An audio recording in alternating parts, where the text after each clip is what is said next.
Hello दोस्तों, आपका स्वागत है हमारे YouTube चैनल पर। आज मैं आपके लिए एक ऐसी डरावनी कहानी लेकर आया हूं जो आपकी रूह तक हिला देगी। रमजान की काली रात। ये कहानी सिर्फ एक कहानी नहीं, बल्कि एक ऐसा खौफनाक सच है जिसे सुनने के बाद आपकी रातें डरावनी हो सकती है।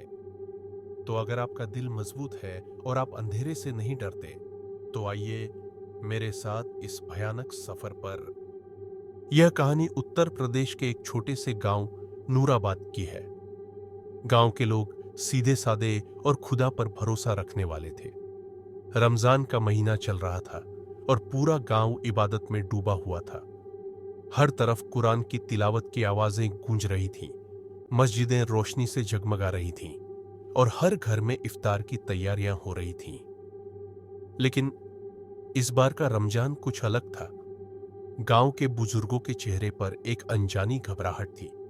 खासकर हकीम बाबा, जो गांव के सबसे बुजुर्ग और सबसे ज्यादा जानकार इंसान थे, वे परेशान दिख रहे थे। हकीम बाबा, आप इतने परेशान क्यों हैं? गांव के इमाम साहब ने पूछा। हकीम बाबा ने गहरी सांस ली और बोले, आज की रात, ये 27वीं शब, ये कोई आम रात नहीं। हमें दुआ करनी चाहिए कि इस रात गांव में कुछ बुरा ना हो। क्या मतलब बाबा? एक नौजवान राशिद, जो वहीं खड़ा था, उसने पूछा। बाबा ने धीमे स्वर में कहा, आज से ठीक 70 साल पहले इसी रात गांव में कुछ ऐसा हुआ था जिसे कोई याद नहीं करना चाहता। उस रात कुछ लोग गायब हो गए थे और अब वही समय फिर से लौट आया है। यह सुनकर गांव के लोग सहम गए, लेकिन उन्होंने सोचा कि यह सिर्फ बुजुर्गों के वहम है। आखिर यह तो रमजान की पाक रात थी, इसमें भला कुछ बुरा कैसे हो सकता है? लेकिन उन्हें क्या पता था कि इस रात की शुरुआत ही खौफनाक होने वाली थी। रफीक गांव के सबसे नेक और ईमानदार लोगों में से एक था। उसकी उम्र 30 साल थी और वह मस्जिद में 5 वक्त की नमाज पढ़ता था। शबे कद्र की रात थी, तो उसने सोचा कि छत पर जाकर तिलावत करेगा। लेकिन जैसे ही वह छत पर पहुंचा, ठंडी हवा का एक झोंका आया और उसके रोंगटे खड़े हो गए। दूर मस्जिद के पास उसे एक परछाई दिखी। वह परछाई इंसानों जैसी नहीं थी। उसकी लंबाई बहुत ज्यादा थी और उसके हिलने का अंदाज अजीब था। रफीका के दिल की धड़कन तेज हो गई। उसने सोचा कि शायद कोई मजाक कर रहा है, लेकिन अगले ही पल हवा में किसी की फुसफुसाहट गूंजी। रफीक, रफीक। उसका दिल जोर जोर से धड़कने लगा। यह आवाज बहुत ठंडी और अजीब थी, जैसे कोई कब्र से बोल रहा हो। रफीक ने पीछे मुड़कर देखा, लेकिन वहां कोई नहीं था। जब उसने फिर से नीचे मस्जिद की ओर देखा, तो वह परछाई गायब हो चुकी थी। या अल्लाह, ये मैंने क्या देखा? उसने बुदबुदाया। डरते डरते वह छत से नीचे उतरा और घर के अंदर जाने लगा। लेकिन जैसे ही उसने दरवाजे का हैंडल पकड़ा, वह ठंडा बर्फ जैसा हो गया। अचानक घड़ी में 12 बजने की आवाज आई और पूरे गांव की बिजली चली गई। अब पूरा गांव अंधेरे में डूब चुका था। गांव में दहशत का माहौल। बिजली जाने के बाद पूरे गांव में अफरा तफरी मच गई। लोग अपने अपने घरों से बाहर निकल आए। क्या हुआ? अचानक लाइट कैसे चली गई? इतने सालों में कभी ऐसा नहीं हुआ। गांव का माहौल एकदम अजीब हो गया था। हवा ठंडी हो चुकी थी और पेड़ों की शाखाएं जोर जोर से हिल रही थीं। तभी मस्जिद के पास रहने वाले एक आदमी, करीम, की आवाज आई। अल्लाह की कसम, मैंने अभी मस्जिद के गेट पर एक साया देखा। वो हवा में तैर रहा था। लोग घबरा गए। तुम मजाक तो नहीं कर रहे? राशिद ने पूछा। नहीं, मैंने खुद देखा, और जब मैंने बिस्मिल्लाह पढ़ी तो वो गायब हो गया। अब गांव के लोगों को लगने लगा कि हकीम बाबा की बात शायद सच थी। तभी मस्जिद से अचानक अजान की आवाज आने लगी, जबकि वहां कोई मौलवी नहीं था। लोग सहम गए। क्या मस्जिद में कोई अनदेखी ताकत आ चुकी थी? इसी अफरा तफरी में गांव की एक औरत झरीना भागती हुई आई और चिल्लाई, मेरा बेटा, मेरा बेटा गायब हो गया। पूरा गांव उसके घर की ओर दौड़ पड़ा। क्या हुआ? अभी अभी वो मेरे पास था। मैं सिर्फ 2 मिनट के लिए अंदर गई थी और जब लौटी तो वह बिस्तर से गायब था। लोगों ने हर जगह देखा, कमरे में, आंगन में, छत पर, लेकिन बच्चा कहीं नहीं था। तभी घर के एक कोने से किसी के रोने की आवाज आई। लोगों ने टॉर्च की रोशनी वहां डाली और सबके रोंगटे खड़े हो गए। बच्चा एक कोने में बैठा था, लेकिन उसका चेहरा सफेद था, आंखें लाल थीं और उसके होंठ से काला खून टपक रहा था। लोगों ने जब उसे छूने की कोशिश की तो वह जोर जोर से चीखने लगा, वो आ रही है, वो आ रही है, हमें छोड़ दो। कौन आ रही है बेटा? वो जिसने मुझे बुलाया था। गांव के लोग अब पूरी तरह से डर चुके थे। यह सिर्फ एक इत्तेफाक नहीं था। रमजान की काली रात ने अपना खेल शुरू कर दिया था। जरीना का बच्चा अब भी कोने में बैठा कांप रहा था। उसकी आंखें सुर्ख लाल हो चुकी थीं और होंठों से काला खून टपक रहा था। बेटा बताओ क्या हुआ? जरीना ने घबराते हुए उसके कंधे पकड़े। बच्चा हकलाते हुए बोला, वो मस्जिद के पीछे थी। उसने मुझे बुलाया और फिर फिर क्या? राशिद ने जल्दी से पूछा। बच्चे की आंखें फटी की फटी रह गईं। उसके होंठ हिले लेकिन आवाज नहीं निकली। फिर अचानक उसने जोर से चीख मारी और बेहोश हो गया। गांव के लोग घबरा गए। किसी ने ठंडे पानी के छींटे मारे, लेकिन बच्चा होश में नहीं आया। इसे मस्जिद ले चलो, हकीम बाबा बोले। सिर्फ अल्लाह का नाम ही इसे बचा सकता है। गांव के लोग बच्चे को लेकर मस्जिद की ओर भागे, लेकिन जैसे ही वे मस्जिद के गेट पर पहुंचे, दरवाजा अपने आप जोर से बंद हो गया। या अल्लाह, किसी ने दहशत से कहा। मस्जिद के अंदर से अजान की आवाज आ रही थी, लेकिन वहां कोई मौलवी नहीं था। राशिद ने हिम्मत करके दरवाजा खोलने की कोशिश की, लेकिन वह एक चट्टान की तरह भारी हो गया था। तभी अंदर से एक धीमी मगर डरावनी आवाज आई, तुम लोग यहां क्यों आए हो? सबके रोंगटे खड़े हो गए। ये कौन बोला? राशिद ने डरते हुए कहा। कोई जवाब नहीं आया, लेकिन अगले ही पल दरवाजा खुद ब खुद खुल गया। अंदर घना अंधेरा था और हवा में अजीब सी ठंडक थी। हिम्मत करके कुछ लोग अंदर घुसे। मस्जिद की दीवारों पर अजीब सी परछाइयां नाच रही थीं। ऐसा लग रहा था जैसे वहां कई लोग खड़े हों, लेकिन कोई दिख नहीं रहा था। अचानक बच्चे ने आंखें खोली और बुदबुदाया, वो यही हैं, वो सब यही हैं। कौन बेटा? बच्चे ने कांपते हुए एक कोने की ओर इशारा किया।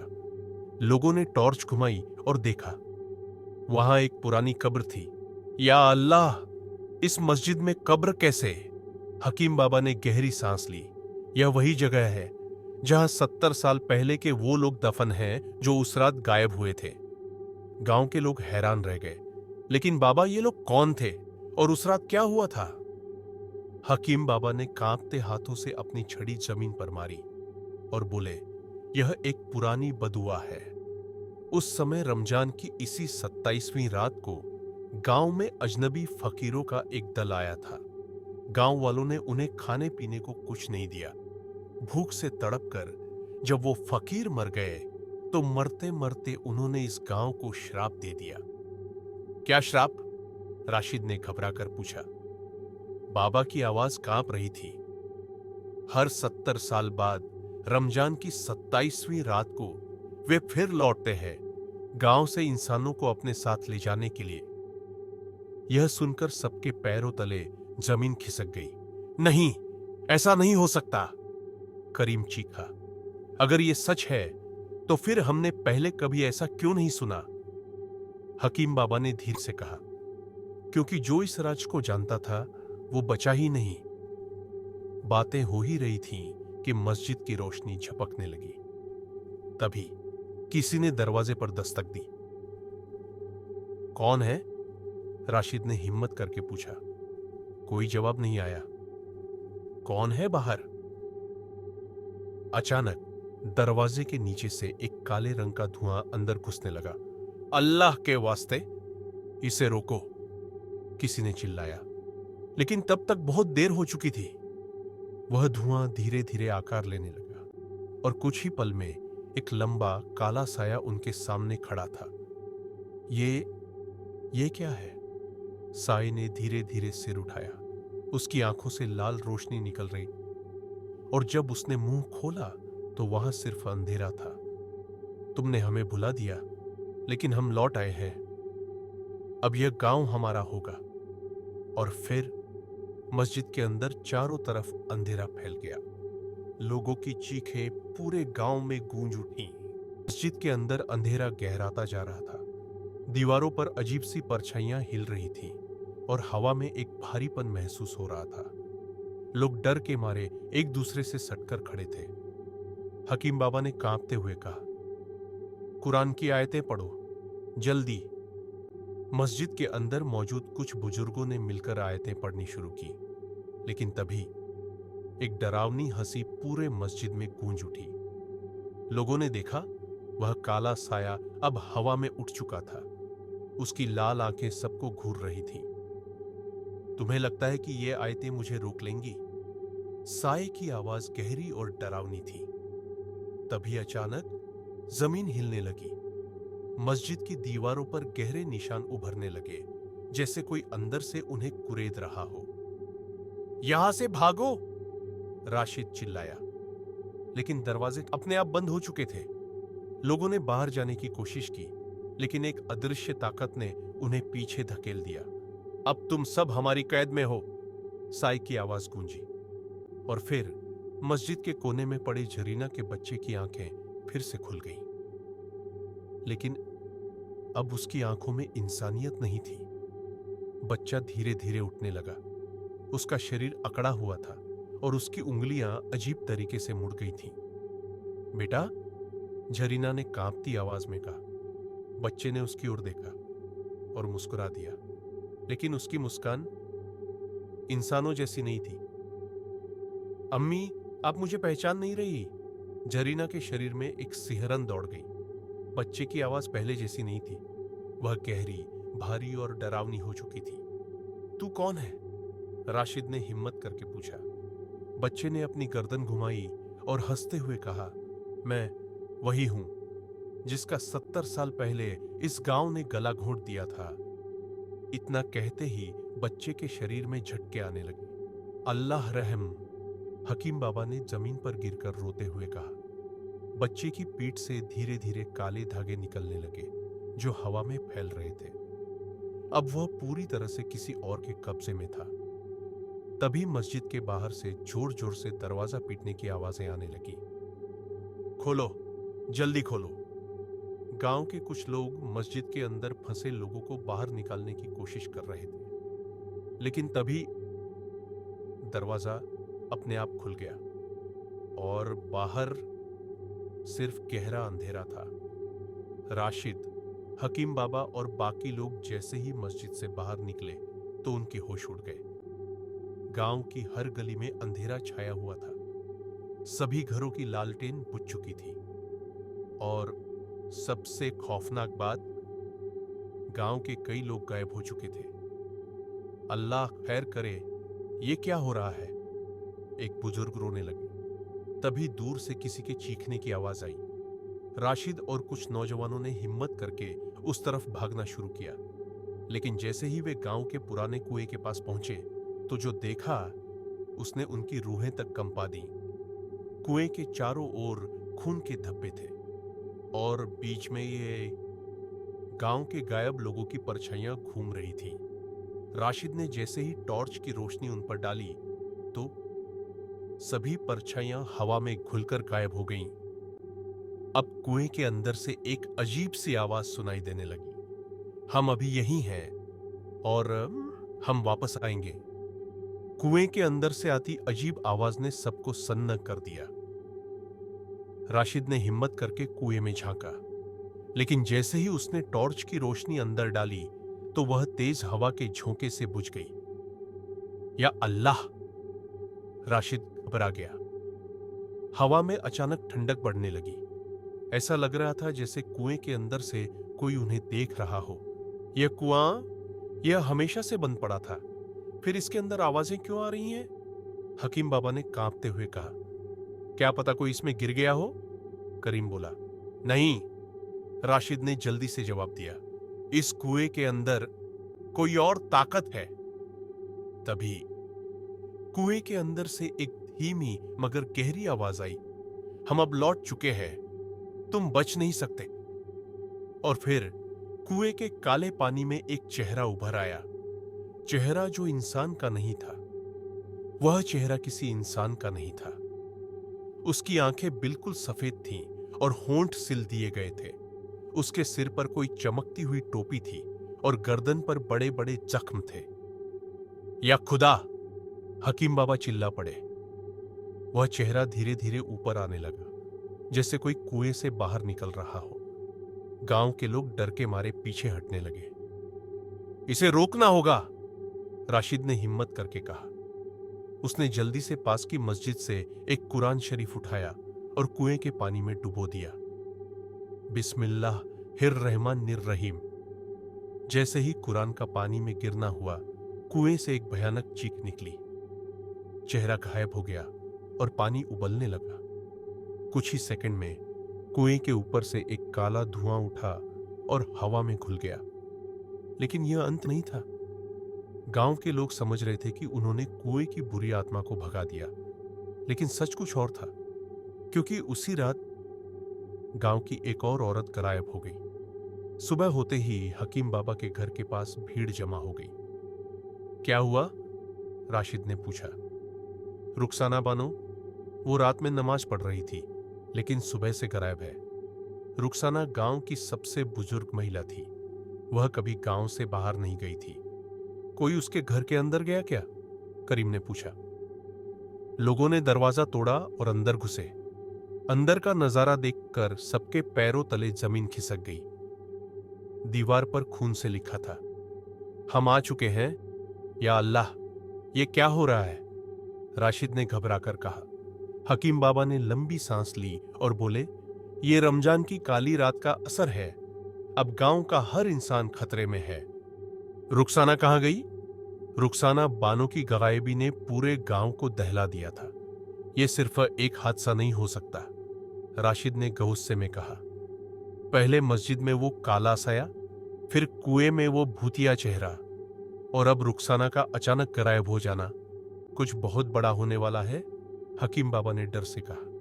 तभी गली के आखिर से किसी के चलने की आवाज आई। गांव के लोग ठहर गए। चांदनी रात में एक परछाई हिलती हुई दिख रही थी। अम्मी? वो रुखसाना बानो की आवाज थी। लोगों ने देखा। रुखसाना सफेद लिबास में चली आ रही थी, लेकिन उसका चेहरा नीचे झुका हुआ था। रुखसाना बानो, करीम ने पुकारा, लेकिन उसने कोई जवाब नहीं दिया। वह धीरे धीरे गांव की मस्जिद की तरफ बढ़ रही थी। या खुदा, उसकी चाल देखो, राशिद फुसफुसाया। रुखसाना की चाल इंसानों जैसी नहीं थी। उसके पैर जमीन से थोड़े ऊपर उठे हुए थे। वह हवा में तैर रही थी। यह रुखसाना नहीं है, हकीम बाबा चिल्लाए। लोग भागने लगे, लेकिन राशिद ने हिम्मत करके आगे बढ़ने का फैसला किया। अगर यह रुखसाना नहीं है तो फिर कौन है? उसने दुआ पढ़ते हुए पूछा। तभी रुखसाना ने धीरे धीरे अपना चेहरा ऊपर उठाया, और उसका चेहरा इंसानों जैसा नहीं था। उसकी आंखों में कोई सफेदी नहीं थी, सिर्फ काला अंधेरा था। उसके होठों से खून टपक रहा था, और सबसे डरावनी बात, उसकी गर्दन पूरी मुड़ी हुई थी। या अल्लाह! राशिद पीछे हट गया। तभी रुखसाना के मुंह से 3 अलग अलग आवाजें एक साथ निकली। तुम हमें रोक नहीं सकते। यह गांव अब हमारा है। रमजान की काली रात में हर रूह जागती है। और फिर उसका शरीर एक जलते हुए धुएं में बदलने लगा। गांव के लोग सदमे में खड़े थे। रुखसाना की आत्मा अब आसमान में खुल रही थी और मस्जिद के पास बनी पुरानी कब्रों पर गिर रही थी। ये कब्रिस्तान की रूहें जाग चुकी हैं, हकीम बाबा बोले। गांव के कुछ बहादुर लोग हाथों में मशालें लेकर कब्रिस्तान की तरफ गए। चारों तरफ अजीब सी ठंडी हवा चल रही थी। कुछ तो गलत हो रहा है यहां, करीम ने फुसफुसाते हुए कहा। देखो, राशिद ने इशारा किया। कब्रों की मिट्टी हिल रही थी, जैसे कोई अंदर से बाहर आने की कोशिश कर रहा हो। तभी एक कब्र से एक काला हाथ बाहर निकला। फिर दूसरी कब्र से भी एक साया उठा। गांव के मरे हुए लोग वापस आ रहे थे। भागो, हकीम बाबा चिल्लाए। लोगों ने भागना शुरू किया, लेकिन तभी कब्रिस्तान के अंदर से एक विशाल साया निकला। हम सब मर जाएंगे, करीम रोते हुए बोला। लेकिन राशिद हिम्मत हारने वालों में से नहीं था। नहीं, उसने जमीन से मिट्टी उठाकर अपनी मुट्ठी में भरी और कुरान की आयतें पढ़नी शुरू की। जैसे ही उसने वो मिट्टी हवा में उछाली, सारे भूतिया साए तड़पने लगे। नहीं, हमें जाना होगा, लेकिन हम वापस आएंगे। और फिर सारे साए धुएं में बदलकर गायब हो गए। गांव एक बार फिर शांत हो गया। राशिद और गांव के लोगों को लगा कि उन्होंने बुरी ताकतों को भगा दिया, लेकिन उन्हें नहीं पता था कि अभी सबसे बड़ा डर बाकी था, क्योंकि रमजान की यह काली रात अभी खत्म नहीं हुई थी। राशिद और गांव के लोग कब्रिस्तान से जैसे तैसे बचकर मस्जिद के पास पहुंचे। हर कोई सहमा हुआ था। ये सब क्या था? करीम हांफते हुए बोला। वो रुखसाना बानो का भूत था, एक बुजुर्ग कांपते हुए बोले। हमने अपनी आंखों से देखा कि मरे हुए लोग वापस आ रहे थे, और वो आवाज, वो कह रही थी कि हम लौटेंगे। गांव में खौफ का साया फैल चुका था। राशिद ने गहरी सांस ली और बोला, हमें यह जानना होगा कि इस सब के पीछे कौन है। कोई ना कोई वजह जरूर है जो रमजान की इस काली रात में ये भूतिया ताकतें जाग रही है। राशिद और हकीम बाबा मस्जिद के इमाम साहब से मिलने गए। इमाम साहब, क्या आपने पहले कभी इस तरह की घटनाएं सुनी है? राशिद ने पूछा। इमाम साहब ने लंबी सांस ली और बोले, हां, लेकिन यह बात बहुत पुरानी है। करीम ने घबराकर पूछा, कैसी बात? इमाम साहब बोले, आज से 80 साल पहले इसी मस्जिद में एक हादसा हुआ था। उस वक्त रमजान का महीना था और एक काली रात को मस्जिद में कुछ लोग नमाज पढ़ रहे थे। अचानक मस्जिद की दीवारों से अजीब अजीब आवाजें आने लगीं। लोग डर गए, लेकिन तब के इमाम साहब ने बताया कि यह शैतानी ताकतों का खेल है। उन्होंने पूरी रात कुरान पढ़ी और मस्जिद को बचा लिया। लेकिन इमाम साहब रुक गए। लेकिन क्या? राशिद ने उत्सुकता से पूछा। इमाम साहब ने धीमे स्वर में कहा, उन्होंने उन बुरी ताकतों को मस्जिद के नीचे दफना दिया था और उन पर एक ताला लगाया था। राशिद बोले, की कमदस। हकीम बाबा एक दूसरे की तरफ देखने लगे। तो क्या वो ताला अब खुल चुका है? करीम ने डर से पूछा। इमाम साहब ने गंभीर स्वर में कहा, शायद रमजान की काली रात में वो ताकतें फिर से जाग गई हैं। राशिद, हकीम बाबा और करीम ने मस्जिद के पुराने तहखाने की तरफ जाने का फैसला किया। अगर हमें सच जानना है तो हमें वहां जाना ही होगा, राशिद ने कहा। वे मस्जिद के पिछले हिस्से में पहुंचे, जहां एक लोहे का दरवाजा था। दरवाजे पर बड़ा सा ताला जड़ा हुआ था, लेकिन ताला टूटा हुआ था। या अल्लाह, हकीम बाबा फुसफुसाए, किसी ने इसे खोला है। राशिद ने आगे बढ़कर दरवाजा खोला। अंदर अंधेरा था और एक सीढ़ी नीचे जा रही थी। हमें नीचे जाना होगा, राशिद ने हिम्मत दिखाते हुए कहा। नहीं, वहां मौत है। हकीम बाबा पीछे हट गए, लेकिन राशिद और करीम नीचे उतरने लगे। जैसे जैसे वे नीचे जा रहे थे, वैसे वैसे ठंड बढ़ रही थी। और फिर उन्होंने देखा, मिट्टी में दबी हुई कुछ हड्डियां। ये हड्डियां इंसानों की हैं, करीम ने कांपते हुए कहा। राशिद ने चारों तरफ देखा। यहां एक पुराना कब्र जैसा कमरा बना हुआ था। ये वो जगह है जहां इमाम साहब ने उन बुरी ताकतों को बंद किया था। लेकिन तभी कमरे के अंदर से एक धीमी फुसफुसाने की आवाज आई। हम अब आजाद, है। और फिर मिट्टी हिलने लगी। भागो, करीम चिल्लाया। राशिद ने जल्दी से कुरान की आयतें पढ़नी शुरू की, लेकिन कमरे के अंदर की दीवारें कांपने लगीं और मिट्टी के नीचे से एक जोड़ी काली आंखें उन्हें घूर रही थीं। राशिद और करीम के दिलों की धड़कनें तेज हो गईं। काली आंखें वो मिट्टी के अंदर से सीधे उन्हें घूर रही थी। फिर अचानक वो आंखें हिलने लगीं। हम अब आजाद हैं। यह वही आवाज थी जो मस्जिद की दीवारों से पहले भी सुनी गई थी। मिट्टी में कुछ सरक रहा था। राशिद ने हिम्मत करके मशाल को आगे बढ़ाया और उन्होंने देखा मिट्टी में कंकाल जैसी उंगलियां धीरे धीरे बाहर आ रही थीं। या अल्लाह, करीम ने दुआ पढ़नी शुरू कर दी, लेकिन तभी मिट्टी के नीचे कुछ और चीज हिलने लगी। पूरी जमीन कांप रही थी। यह कुछ बहुत भयानक है, राशिद ने कहा। राशिद ने जल्दी से कुरान की आयतें पढ़नी शुरू की, लेकिन जैसे ही उसने आयतुल कुर्सी पढ़ी, मिट्टी का फर्श धड़ाम से खुल गया। राशिद और करीम जमीन के नीचे गिरने लगे। वे अंधेरे में समा गए। जब उन्होंने आंखें खोलीं, तो पाया कि वे एक पुराने तहखाने में थे। यह कोई साधारण तहखाना नहीं था। यहां चारों तरफ खून के निशान थे। ये कौन सी जगह है? करीम ने कांपते हुए पूछा। राशिद ने चारों तरफ देखा। लगता है यह वो जगह है जहां उन शैतानी ताकतों को कैद किया गया था, लेकिन कोई इन्हें फिर से जगा चुका है। तभी एक परछाई उनके पास से गुजरी। कौन है वहां? राशिद ने मशाल ऊपर की। कुछ नहीं था, लेकिन तभी पीछे से एक आवाज आई, तुम यहां नहीं आ सकते। दोनों ने घबराकर पीछे देखा। वहां एक बूढ़ा आदमी खड़ा था।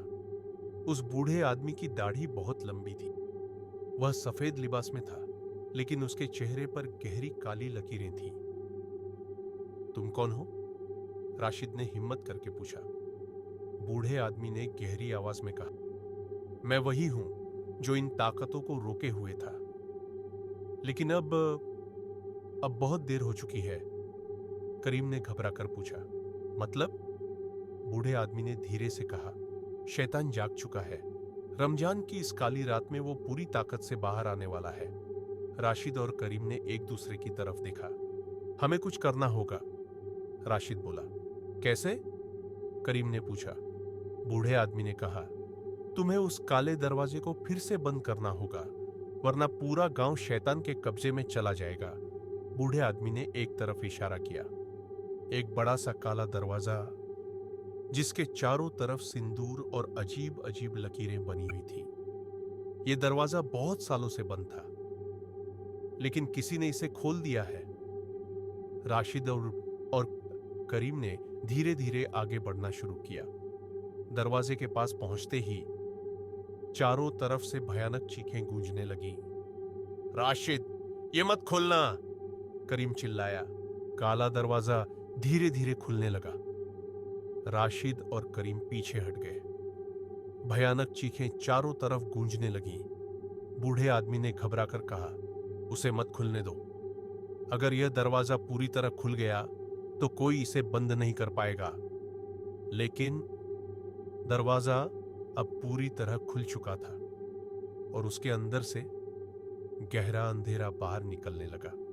राशिद ने हिम्मत करके मशाल अंदर की तरफ की, लेकिन अंदर कुछ नहीं था, सिर्फ एक काला अंधेरा। फिर अचानक एक हाथ बाहर निकला, एक लंबा, सूखा और सड़ा गला हाथ। या अल्लाह! करीम पीछे हट गया। बूढ़े आदमी ने कांपती आवाज में कहा, वो आ गया है। राशिद और करीम ने देखा, दरवाजे के अंदर से एक परछाई बाहर आ रही थी। वो कोई इंसान नहीं था, वो अंधेरे का शैतान था। परछाई धीरे धीरे पूरी तरह बाहर आ गई। उसकी आंखें सुर्ख लाल थीं। उसके लंबे नाखून थे जो चांदी की तरह चमक रहे थे। और जैसे ही वो पूरी तरह बाहर आया, तहखाने में जल रही सभी मशालें बुझ गईं। पूरा अंधेरा। राशिद, हम मर जाएंगे, करीम चिल्लाया। शैतान ने धीरे से कहा, तुमने मुझे जगाया, अब तुम्हें इसकी सजा मिलेगी। अचानक शैतान ने हाथ हिलाया और राशिद और करीम हवा में उड़ गए। वे जमीन से कई फीट ऊपर हवा में झूल रहे थे। हमें छोड़ दो, करीम चिल्लाया, लेकिन शैतान जोर से हंसने लगा। अब तुम मेरी दुनिया के हो। बूढ़े आदमी ने जमीन पर बैठकर दुआ पढ़नी शुरू की। या अल्लाह, हमें इस बला से बचा ले। लेकिन शैतान और जोर से हंसा। अब कोई दुआ तुम्हें नहीं बचा सकती। फिर उसने हाथ उठाया और चारों तरफ आग की लपटें उठने लगीं। उधर गांव में अजीब चीजें होने लगी थी। मस्जिद के पास रखी पानी की बाल्टी में खून आ गया। कब्रिस्तान की कब्रें खुद ही खुलने लगीं। लोग अपने घरों में बंद होने लगे, लेकिन दरवाजे खुद ब खुद खुल रहे थे। गांव में कयामत आ चुकी थी। राशिद ने अपनी पूरी हिम्मत जुटाई। उसने धीमी आवाज में कहा, बिस्मिल्लाहिर्रहमानिर्रहीम। शैतान थोड़ा पीछे हटा। राशिद ने जोर से दोहराया, अऊजु बिल्लाहि मिनश शैतानिर रजीम। शैतान की हंसी बंद हो गई। तू नहीं जीत सकता इंसान। लेकिन राशिद ने अपनी आंखें बंद की और कुरान की आयतें पढ़नी शुरू कर दी। तहखाने की दीवारें हिलने लगीं। शैतान चिल्लाने लगा, नहीं, यह नहीं हो सकता। राशिद ने पूरी ताकत से जोर से कहा, ला इलाहा इल्लल्लाह मुहम्मदुर रसूलुल्लाह। और अचानक एक जोरदार धमाका हुआ। जैसे ही राशिद ने जोर से कलमा पढ़ा, तहखाने में एक जबरदस्त धमाका हुआ। शैतान की चीखें पूरी जगह गूंज उठी। चारों तरफ जमीन कांपने लगी, दीवारों से दरारें पड़ने लगीं और हवा में भयानक गंध फैल गई। करीम अभी भी हवा में झूल रहा था, लेकिन शैतान का ध्यान अब राशिद पर था। तू नहीं जीत सकता, शैतान गरजा। राशिद ने हिम्मत नहीं हारी और जोर जोर से कुरान की आयतें पढ़ने लगा। शैतान तड़पने लगा। उसका शरीर धीरे धीरे पिघलने लगा, जैसे कोई आग में जलता हो। उधर गांव में और भी अजीब चीजें हो रही थीं। कब्रिस्तान में पुरानी कब्रें खुलने लगीं। मिट्टी के नीचे से हड्डियां और कंकाल बाहर आ रहे थे। गांव के लोग मस्जिद की तरफ भाग रहे थे, लेकिन मस्जिद के दरवाजे अपने आप खुल और बंद हो रहे थे। मौलवी साहब ने अजान देनी शुरू की, लेकिन उनकी आवाज कांप रही थी। अल्लाहू अकबर, अल्लाहू अकबर। अचानक कब्रिस्तान की ओर से एक लंबा काला साया मस्जिद की तरफ बढ़ने लगा। गांव के लोग चीखने लगे। तहखाने में, राशिद की आवाज तेज होती जा रही थी। अल्लाह के नाम से हट जा, ऐ शैतान। शैतान जमीन पर गिर पड़ा। उसकी चमड़ी जल रही थी, उसकी लाल आंखें बुझ रही थीं और वो लगातार दर्द से चीख रहा था। बूढ़े आदमी ने आखिरी बार कहा, अब इसे हमेशा के लिए बंद करने का वक्त है। राशिद ने करीम को पकड़कर जमीन पर खींचा और दोनों ने पूरी ताकत से काले दरवाजे को बंद करने की कोशिश की, लेकिन दरवाजा बंद नहीं हो रहा था। गांव में हालात और भी खराब हो रहे थे। कब्रिस्तान से निकले भूत और साये अब मस्जिद के पास पहुंच चुके थे। मौलवी साहब और गांव के लोगों ने मिलकर सूरह यासीन पढ़ना शुरू किया, और तभी एक बड़ा तूफान उठा। चारों तरफ से अजीब अजीब आवाजें आने लगीं। तुम हमें नहीं हरा सकते, हम वापस आएंगे, ये सिर्फ एक शुरुआत है। लेकिन लोगों ने पढ़ना नहीं छोड़ा। तहखाने में राशिद और करीम ने पूरी ताकत लगाकर दरवाजा धक्का दिया। बूढ़ा आदमी भी उनकी मदद करने लगा। शैतान अब पूरी तरह राख में बदल रहा था। नहीं, नहीं। धड़ाम, दरवाजा जोर से बंद हो गया, और जैसे ही वह बंद हुआ, शैतान की आवाज हमेशा के लिए बंद हो गई। गांव में तूफान थम गया। मस्जिद के अंदर सब कुछ सामान्य हो गया। कब्रिस्तान के मुर्दे वापस जमीन में समा गए। लोगों ने राहत की सांस ली। राशिद और करीम तहखाने से बाहर निकले। बूढ़ा आदमी अब वहां नहीं था। गांव के लोग उनके पास आए और पूछा, क्या सब ठीक हो गया? राशिद ने धीरे से कहा, शैतान अब बंद हो चुका है। लेकिन क्या? किसी ने पूछा। राशिद ने गहरी सांस ली और कहा, वो कह रहा था, यह सिर्फ एक शुरुआत है। गांव में सन्नाटा छा गया। गांवों में अब शांति थी। मस्जिद में लोग नमाज पढ़ रहे थे। कब्रिस्तान शांत था। राशिद और करीम घर लौट आए, लेकिन राशिद को कुछ अजीब लग रहा था। उसका दिल कह रहा था, कुछ तो गड़बड़ है। बूढ़ा आदमी कहाँ गया?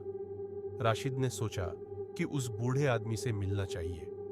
वो तहखाने की तरफ वापस गया, लेकिन बूढ़ा आदमी वहां नहीं था। उसके कपड़े जमीन पर पड़े थे, लेकिन वो खुद गायब हो चुका था, जैसे वो कभी था ही नहीं। राशिद ने तहखाने के चारों तरफ देखा। दीवारों पर अजीब अजीब निशान बने हुए थे। कुछ ऐसा लिखा था जो उसने पहले नहीं देखा था। शैतान मरा नहीं, वो अब इंसानों में है। राशिद का दिल तेजी से धड़कने लगा। ये क्या है? वो घबराकर पीछे हटा और एक कंकाल से टकरा गया। तहखाने के कोने में पड़ा वो कंकाल बूढ़े आदमी का था। राशिद के पैरों तले जमीन खिसक गई। मतलब बूढ़ा आदमी पहले ही मर चुका था? तो फिर जो उनके साथ था वो कौन था? तभी एक ठंडी हवा चली। राशिद ने महसूस किया कि कोई उसके पीछे खड़ा है। उसने धीरे धीरे गर्दन घुमाई और देखा, बूढ़ा आदमी वही खड़ा मुस्कुरा रहा था, लेकिन उसकी आंखें अब लाल थीं। राशिद के मुंह से आवाज नहीं निकली। बूढ़ा आदमी आगे बढ़ा और धीरे से बोला, तुमने मुझे शैतान से बचाया, लेकिन अब मैं ही शैतान हूं। और तभी तहखाने का दरवाजा अपने आप बंद हो गया। राशिद अंदर फंस चुका था। कोई बचाओ, लेकिन बाहर गांव में किसी को कुछ नहीं पता था। अंधेरे की असली दास्तान अब शुरू हुई थी। राशिद के कानों में बूढ़े आदमी की आवाज गूंज रही थी, अब मैं ही शैतान हूं। दरवाजा बंद हो चुका था। अंधेरे तहखाने में राशिद अकेला था। बूढ़े आदमी की लाल आंखें चमक रही थी। तुम बच नहीं सकते राशिद। राशिद ने कलमा पढ़ना शुरू किया, ला इलाहा इल्लल्लाह। लेकिन बूढ़े आदमी ने जोर से हंसना शुरू कर दिया। अब दुआएं काम नहीं आएंगी। उधर गांव में अजीब चीजें होने लगी थीं। मस्जिद के पास खड़े पेड़ सूखने लगे। बच्चे अचानक बीमार पड़ने लगे। रात को लोगों को अजनबी परछाइयां दिख रही थीं। गांव के बुजुर्गों ने कहा, कोई ना कोई बला फिर से आ गई है। लेकिन किसी को नहीं पता था कि राशिद तहखाने में फंसा हुआ है। राशिद को एहसास हुआ कि यह तहखाना कोई आम जगह नहीं है। दीवारों पर अजीब निशान बने हुए थे। वो निशान धीरे धीरे जलने लगे। चारों तरफ से भयानक चीखें आने लगी। राशिद भाग नहीं सकता। राशिद अब तेरा भी अंत होगा। राशिद कांप उठा। उसने एक दीवार पर अजीब सा निशान देखा, एक दरवाजा। लेकिन वो दरवाजा असली नहीं था, दीवार पर ही बना हुआ था। फिर भी राशिद ने हिम्मत करके हाथ रखा और दरवाजा अचानक खुल गया। राशिद अंदर गया और यह देखकर सन्न रह गया। यहां एक और तहखाना था, लेकिन यह पहले वाले से ज्यादा डरावना था। फर्श पर पुरानी हड्डियां पड़ी थीं। दीवारों पर खून से कुछ लिखा था। राशिद ने ध्यान से पढ़ा, जो यहां आया वो जिंदा नहीं बचा। शैतान यहीं से पैदा हुआ था। राशिद के दिल की धड़कन तेज हो गई। तभी पीछे से राशिद, उसने पीछे मुड़कर देखा।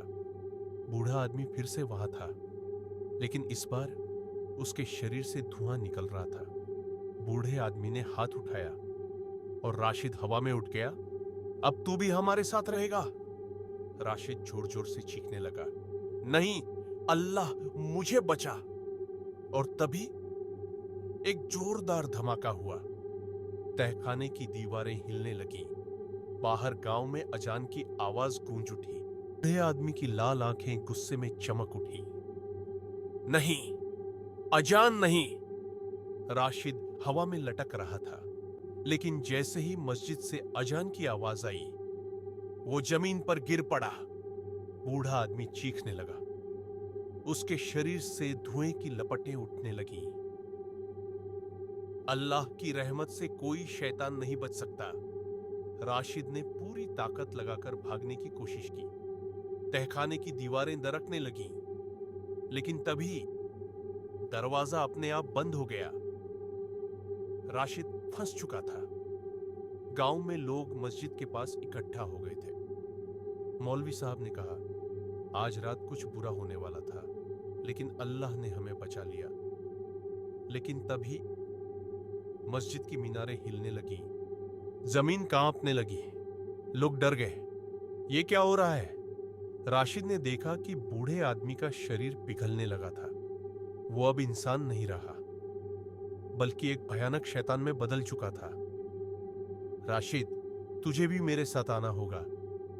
राशिद ने पूरी ताकत से दीवार पर प्रहार किया, लेकिन कोई रास्ता नहीं मिला। शैतान ने जोर से हंसना शुरू किया। तू बच नहीं सकता।